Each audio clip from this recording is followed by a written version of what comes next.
എന്ന് പറയുന്നു. അപ്പോൾ ഇതിൻ്റെ ഇടയ്ക്ക് ഈ 2 ശിഷ്യന്മാരും വന്ന് പറയുകയാണ്, യേശു ഉയർത്തെഴുന്നേറ്റു, സത്യം തന്നെ ഞങ്ങൾ കണ്ടു എന്ന്.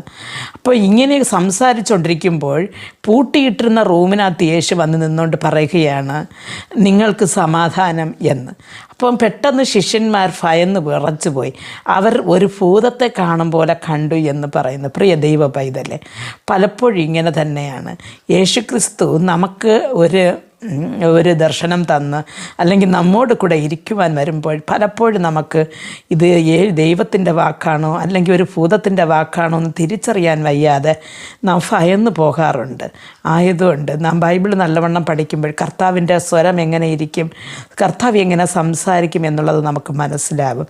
പ്രിയ ദൈവ പൈതലേ, നിങ്ങളുടെ ഭയന്ന് വിറച്ച് കടക്കാരെ കൊണ്ട് നിവർത്തിയില്ല, അല്ലെങ്കിൽ മച്ചി എന്നിവിടെ കേൾക്കാൻ നിവർത്തിയില്ല, അല്ലെങ്കിൽ എത്ര പ്രായമായിട്ടും